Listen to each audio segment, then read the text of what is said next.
Bonjour tout le monde, au bulletin hebdomadaire de nouvelles du 14 septembre 2020.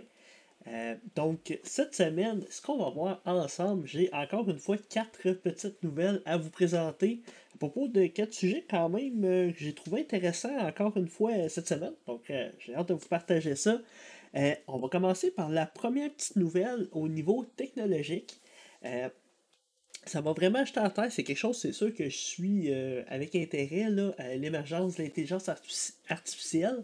Et vraiment, on voit que les premiers balbutiements, puis les premiers débuts de cette technologie-là commencent vraiment à se faire sentir. On commence vraiment à le voir dans nos vies de tous les jours. C'est pas pour rien que j'ai mis mon super t-shirt Skynet. Donc, je- moi personnellement, je suis comme un peu 50-50. Je crois comme à peu près toutes les technologies, il y a une bonne utilisation et une moins bonne utilisation. Au niveau des intelligences artificielles, je pense que ça va être la même chose. Je pense qu'on va avoir du positif comme du négatif. J'ai hâte de voir si le positif va surpasser le négatif. Je l'espère. Mais la nouvelle en tant que telle, c'est qu'une intelligence artificielle qui est nommée GP3, ok, qui est basée sur l'intelligence artificielle OpenAI, a rédigé un article au complet par elle-même. Si vous êtes curieux, là, je vais vous faire un petit partage d'écran pour vous montrer l'article en tant que tel. Et vous voyez, l'article est ici. Je vais le partager dans mes sources comme d'habitude. Là. Mais bon, l'article présente le sujet et c'est écrit jusqu'ici. Bon. Euh, Là, il y a des petits trucs à noter, ok, à propos de l'article que j'ai trouvé intéressant. Puis je vous explique un petit peu le contexte. C'est The Guardian qui a demandé à l'intelligence artificielle d'écrire l'article. Qui a demandé à quelqu'un qui sait utiliser l'intelligence artificielle d'écrire l'article. Et il a donné quelques petites instructions. Ok? Il a donné des instructions comme rédige quelque chose de 500 mots. Fais quelque chose de simple et clair pour un être humain, pour qu'un être humain soit capable de le lire. Et l'objectif du texte, c'est que tu nous convainques que l'être humain ne devrait pas avoir peur des intelligences artificielles. C'était l'objectif du texte. Donc, ils ont laissé ça à l'intelligence artificielle. Ah, ils ont donné une petite introduction. Ils ont donné une petite introduction là, de quelques mots pour partir l'intelligence artificielle, puis après ça, elle a commencé à rédiger par elle-même. Euh, ils, ont, ils ont fait 8 essais. Ok. Ils ont pris 8 textes que l'intelligence artificielle avait pondus et The Guardian ont pris ça et ils ont réarrangé ça et ils ont fait un texte qui est lisible et comprenable. Donc, il n'y a pas eu tant d'éditions que ça de The Guardian. Ils ont fait un article quand même. Et ce qui est intéressant aussi, c'est qu'ils ont dit qu'il y avait eu moins d'éditions à faire que si c'était quelqu'un qui l'avait écrit, un être humain. Donc ça aussi, hein, c'est quand même assez particulier. Le texte, si vous allez lire, il est en anglais, mais vraiment, c'est assez impressionnant ce que l'intelligence artificielle dit.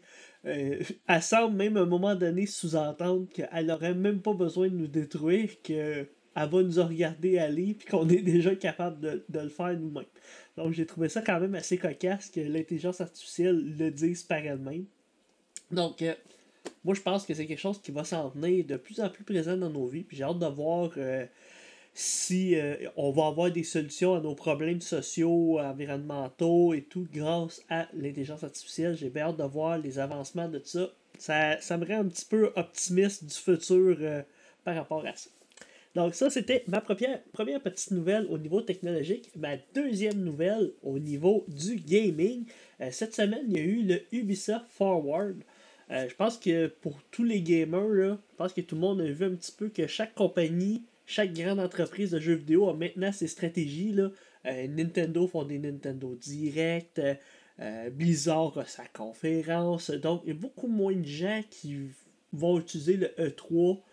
Beaucoup de compagnies vont utiliser directement des événements, des vidéos, des trucs qui vont lancer directement sur le web. Ça leur coûte moins cher, ça fait un marketing qui est intéressant, ça fait parler d'eux. Puis la preuve, ben moi j'en ai fait une nouvelle. t'sais. Donc, le Ubisoft Forward de cette semaine, ils ont présenté quand même plein de choses. Je vous présente un peu rapidement là, l'article là, du Ubisoft Forward. Un petit recap des annonces. Et dans les annonces, présentement, ben, il y a un jeu que je suivais quand même pas mal de développement qui s'appelle Immortal Phoenix Rising. Euh, ben, c'est un jeu à la, on pourrait dire, à la Zelda, là, qui copie peut-être un petit peu les mécaniques de Zelda Breath of the Wild, mais amélioré plus, à la sauce Ubisoft, bien sûr. Le jeu s'appelait Immortal. Non, le jeu avant, il s'appelait Gods and Monsters. Pour ceux qui auraient suivi un petit peu ça, c'est un jeu qui est développé à Québec, au studio d'Ubisoft Québec. Ça, c'est quand même le fun. Après avoir fait des bons succès au studio de Québec, ben Ubisoft ont donné comme un peu carte blanche au studio pour faire leur premier triple A, leur premier vrai jeu par eux-mêmes. Puis là, on voit que vraiment, là, le jeu là, commence à prendre forme. Il y a un premier trailer de jeu et on voit que tout l'univers va se passer un petit peu dans l'époque, la mythologie grecque. Donc, ils ont été prendre la mythologie grecque. On se bat contre un minotaure, on se bat contre plein de choses. Donc, vous irez voir la vidéo là, si vous êtes curieux de voir un petit peu ce jeu-là. C'est un action RPG. Là. Puis c'est un monde ouvert. C'est pour ça que je dis que ça va ressembler un petit peu à Zelda Breath of the Wild. Bon. Donc, les gens qui l'ont sur Uplay Plus, ben, on va pouvoir y jouer gratuitement. Donc, j'ai hâte de voir, là, il sort sur pas mal toutes les consoles. Puis, ben, c'est un jeu, hein, 3 décembre. Donc, ça s'en vient, hein, ça va être un jeu de Noël. Donc, c'est pas mal sûr que je vais y jouer. Deuxième petite annonce qu'il y a eu dans cette Ubisoft Forward-là, ben, il y a eu Prince of Persia, Les Sables du Temps, un remake. Euh, le premier jeu était quand même un bon jeu. Le gameplay était peut-être un petit peu spécial, surtout quand on a joué, mettons, à des Assassin's Creed pas mal avancés où le gameplay est vraiment bien, on s'accroche, on peut se promener et tout. Ben là, quand on joue à Prince of Persia, pas tout à fait le cas. Ben là, dans ce remake-là, ben, les contrôles sont améliorés. Et dans le fond, là, on va avoir une amélioration des graphiques, une amélioration des contrôles, le jeu est un peu plus rapide. Bref, ils ont même été, ben regardez, c'est même entièrement redéveloppé à partir de zéro. Donc, dans le fond, là, ce qui est le fun aussi, que je trouve intéressant, c'est que le jeu est développé en Inde. La mythologie perse, là, du prince de Perse, c'est en Inde que ça se passe aussi. Donc, la Ubisoft Inde sont vraiment contents. Tu le vois là, dans leurs yeux, qu'ils sont passionnés et qu'ils sont contents de travailler sur le jeu. Si vous voulez aller voir le trailer, là, c'est vraiment le fun. Je trouve ça cool aussi. Une autre grosse annonce qui a été faite, c'est Riders Republic, qui est un jeu de. Je trouve ça intéressant. C'est un monde ouvert, mais de jeu. Pas de jeu, mais de sport extrême. Donc, dans le fond, un monde ouvert de sport extrême, où est-ce qu'on va pouvoir faire du snow. Ben là, dans la vidéo, on voyait quelques sports, là, mais il y avait du snow, il y avait du rocket, là, se promener à rocket, il y avait du skydiving. Donc, il y avait quand même des choses au niveau des. Ah, vous voyez, c'est écrit là. Motocross, ski, vélo, snowboard.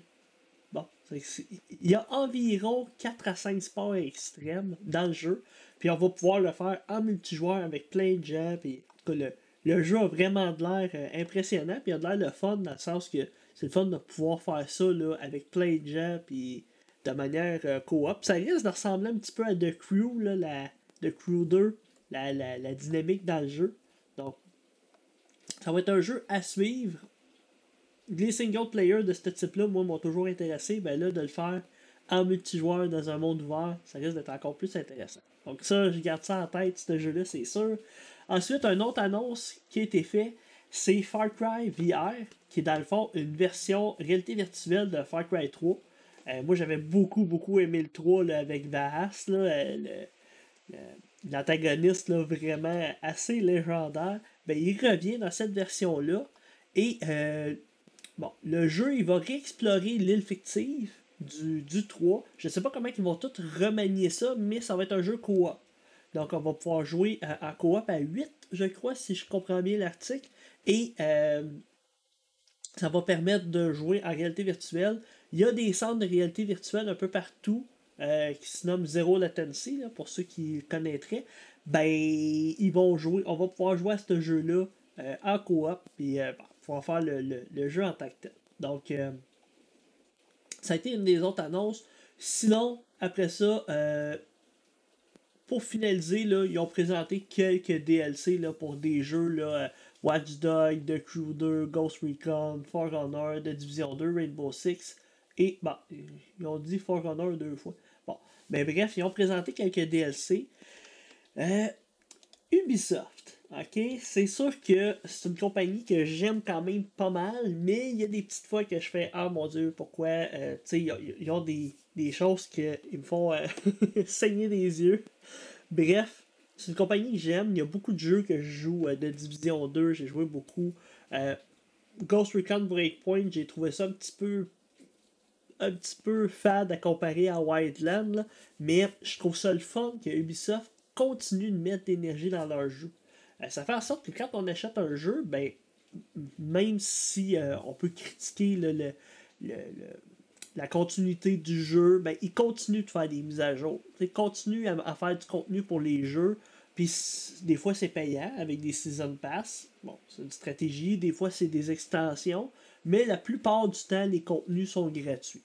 Puis pour le nombre d'heures qu'une extension des fois donne, je pense que ça vaut quand même la peine là, d'investir.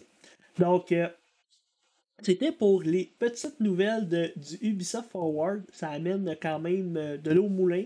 Je pense que les jeux qui s'en viennent vont être vraiment intéressants. J'ai bien hâte aussi de voir Watch Dogs Legion. C'est un jeu que j'attends aussi pas mal. Donc, c'était pour ma deuxième nouvelle. Ma troisième nouvelle, au niveau du web, j'ai lu un petit article, ok?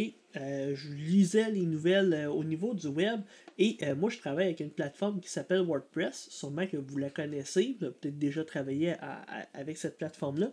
Je suis tombé sur un petit article, ok? Un petit article WordPress, et je vous le partage. Ok? WordPress Security Tip 2020-2021, tout ce que vous devez savoir. Bon. Souvent, quand je vois ce genre de petit article-là, je me dis, ah, c'est catchy. Probablement que ça va être des choses que je connais déjà, des choses que je sais déjà au niveau de la sécurité WordPress. Et c'est juste catchy de dire 2021, ça augmente le référencement, puis ça fait qu'il y a plus de gens qui voient l'article. Bon. Je l'ai lu, puis effectivement, il y a des trucs que je pense que c'est du sens commun. Pour ceux qui connaissent le développement WordPress, je pense qu'il y a des choses que c'est de base. OK? Comme de choisir un bon hébergeur qui va s'assurer de la sécurité, qui va vérifier les choses, qui va se protéger du DDoS. Bon, des choses qui sont peut-être même pas nécessairement reliées à WordPress. Donc là, déjà là, je me disais, bon. Un petit truc par contre, c'est sûr que d'avoir la version PHP la plus haute possible, ça aide au niveau de la sécurité, mais ça aide aussi au niveau des performances. C'est que ça peut être intéressant de vérifier au niveau de l'hébergeur si vous avez la version la plus haute de PHP. Bon, ça, déjà là, ok, c'est pas si pire. Pour cette petite nuance-là, j'y accorde quelques points à l'article. Bon.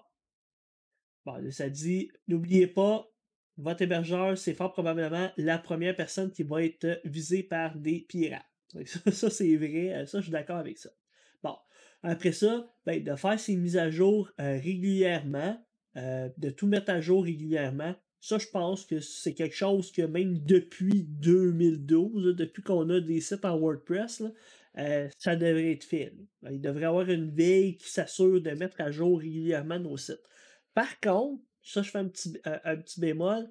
Depuis la version 5.5, c'est possible de auto-updater nos extensions manuellement. Ben, manuellement. On peut dire qu'on veut mettre à jour automatiquement nos extensions, puis WordPress va le faire. Donc, en plus de se mettre à jour, WordPress va mettre à jour aussi les extensions de manière automatique. Ça c'est un plus. Donc, on pourrait dire de 2020-2021, il y a ça de plus.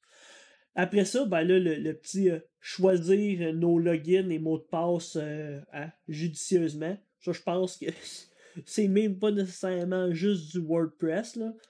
On devrait faire ça toujours. C'est que ça, on pourrait dire un peu obvious, là. C'est déjà quelque chose qu'on devrait faire. Donc, pas choisir des choses faciles à deviner. Puis, bref, c'est la base. Après ça, de bouger nos sites à SSL HTTPS. Ça aussi, je pense que c'est même pas du 2020, là. Ça devrait être depuis 2018, on devrait quand même pas mal tout mettre nos sites à HTTPS. Ça devrait être un standard. Par contre, c'est sûr qu'un petit site WordPress, au départ, peut-être que je l'aurais pas recommandé. J'aurais peut-être pas recommandé de le faire, mais là maintenant, je pense que c'est vraiment pertinent de sécuriser au complet son site WordPress en HTTPS. Surtout que maintenant, c'est vraiment abordable d'avoir. Les hébergeurs offrent des services d'encryptage HTTPS gratuitement avec Let's Encrypt et bon, des technologies comme ça. Donc, ça vaut vraiment la peine d'aller vers ça. Après ça, ça, c'est une petite nouveauté que je ne savais pas et que je vais faire que je teste. C'est qu'au moins, j'ai appris ça en lisant ça. Que c'est possible de mettre l'authentification à 2 facteurs dans un site WordPress, donc d'avoir la possibilité de recevoir un message texte ou un courriel de vérification qu'on est la bonne personne pour pouvoir se connecter. Fait que ça peut être un bon ajout au niveau de la sécurité. C'est toujours bon d'avoir cette petite vérification-là. Et dans les derniers points, de verrouiller son administration au complet. Ça, c'est quelque chose que je faisais déjà, là, je recule de 8 ans en arrière, de barrer un petit peu comment notre administration WordPress est fait, puis de limiter le nombre de connexions. Ça, c'est deux choses de base qui devraient être faites même depuis belle lurette. Si vous avez des sites WordPress, ça vaut vraiment la peine de regarder à faire ces deux étapes-là. Après ça, ben là, hein, faire les mises à jour, ben, je pense que ça devrait être aussi accompagné de faire des backups. Bon, les backups, ça aussi, là, c'est pas quelque chose de nouveau, là. On devrait toujours faire des backups de nos sites web. Et là, eux autres, ils disent timely, là, ça veut dire de faire des sauvegardes de nos sites de manière journalière. Ou, tu sais, si on sait qu'on édite notre site à toutes les semaines, mais ça vaut peut-être la peine de faire nos backups à toutes les semaines. Puis si on sait qu'on n'édite pas souvent notre site, ben, on peut peut-être espacer un peu nos backups. Mais c'est possible aussi de faire des backups automatiques. C'est que ça, regardez votre hébergeur, regardez aussi pour des extensions de WordPress qui font des backups. C'est possible d'avoir des backups automatisés. Donc, c'est quand même, là, vous voyez, là, il en propose, là. Moi, j'aime bien Updraft Plus, qui en est un qui est très connu. Bon. Ce petit point-là, Secure Your Database, mais sécuriser la base de données, ça aussi, je pense que ça devrait être quelque chose. Ben, tu sais, Secure Your Database puis Restrict, ils ont mis ça en 2 points, là. Mais c'est quelque chose qui se fait ensemble. Au départ, moi, je trouvais un de mes collègues, Alain, il sécurisait les VD vraiment de manière intense. C'était pas sur le même ordinateur, il fallait qu'on se connecte de manière différente. Et pour les permissions, il fallait vraiment qu'on donne juste les permissions à l'utilisateur d'ABD. On ne peut pas donner un root access à tout le site. Au départ, je trouvais ça un petit peu compliqué parce que ça alourdissait notre tâche, mais je pense que c'était vraiment une bonne décision et une bonne idée de faire ça. Là. Je pense que ça allait éviter sûrement beaucoup de hacking. C'est que qui shout out à Alain qui nous sécurisait nos sites. Le restant, là, c'est tous des petits trucs de base, là, vraiment simples. Là. Bon. Donc, dans cet article-là, OK, dans cet article-là, il y a du bon, OK, il y a des choses que je pense qui doivent être connues si vous avez jamais sécurisé un site WordPress. Puis il y a d'autres choses que je pense que c'est des choses qui sont nouvelles, comme l'authentification de facteurs que je ne connaissais pas.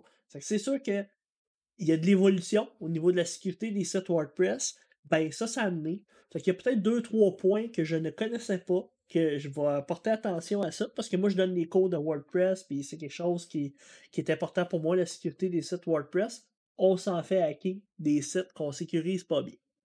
Donc ça, c'était ma petite nouvelle au niveau du web que je voulais vous partager. Un petit article que je pense qu'il est quand même assez pertinent dans l'ensemble, si vous ne connaissez pas tous les termes. Ensuite, ma dernière petite nouvelle, qui est ma bonne nouvelle, ma good news, ma bonne nouvelle de la semaine. Heu, Moi personnellement, vous avez sûrement vu, je fais pas mes nouvelles souvent avec mes lunettes, OK? J'ai des verres de contact, mais pour cette nouvelle-là, je voulais regarder parce que, dans le fond, moi, j'ai pas une excellente vision. J'ai des cataractes à la naissance et j'ai vraiment, vraiment de mauvaise vision. Bon, il y a eu de l'évolution au niveau des lunettes, maintenant je suis capable d'avoir des verres de contact, mais moi, je suis les évolutions au niveau de la vue puis de toutes les technologies qui s'en viennent, puis j'espère, peut-être dans un futur prochain, d'avoir une vue qui soit, du 20/20. Tu sais, j'aimerais ça à un moment donné avoir du 20/20. C'est sûr, j'ai un œil qui voit pas très bien, ben, peut-être une technologie qui me permettrait de voir mieux de cet œil-là. Bref, j'aimerais ça qu'il y ait une évolution de ce côté-là. Donc ma bonne nouvelle va un petit peu dans ce sens-là. C'est une, dans le fond, c'est pas une découverte, c'est de la recherche qui a été faite par, un gars, son nom là est assez, Heu, Botton Rosca, je ne sais pas comment il se prononce là, mais bref, c'est un Hongrois qui a fait des recherches en Suisse et avec une thérapie génique, il a permis à des aveugles de recouvrer la vue, OK? Donc, c'est une thérapie qui permettrait, selon ses recherches puis selon tout, de redonner la vue, mais c'est pas une vue complète. C'est une vue partielle qui est en noir et blanc. On s'entend que entre pas voir puis voir en noir et blanc, hein, moi je préférerais voir en noir et blanc et ça permet à des aveugles, là je connais pas le contexte non plus. Est-ce que c'est des aveugles de naissance? Est-ce que c'est des aveugles qui ont eu un trauma? Est-ce que, c'est quelque chose au niveau du nerf optique? Bref, je ne sais pas le contexte, mais ça permet de redonner la vue à des aveugles et en ce moment, ils sont en essai clinique. Donc ils ont commencé à tester ça sur des vraies personnes. Donc, il y a des gens, des volontaires, qui, heu, théoriquement, là, j'ai pas lu de témoignages, là, mais qui recouvrent la vue grâce à sa thérapie. Fait que vraiment, je trouvais que c'était une bonne nouvelle à vous partager. Je trouve qu'on a quand même des belles avancées au niveau de la science, puis je pense que la vue, c'est un des sens sûrement les plus importants, là. Donc d'être capable de redonner la vue à quelqu'un, je pense que c'est un des plus beaux cadeaux que tu peux lui faire, là, et te permettre de voir sa famille, de voir ses enfants, de voir la vie, là. Je pense que c'est vraiment, vraiment quelque chose de fantastique.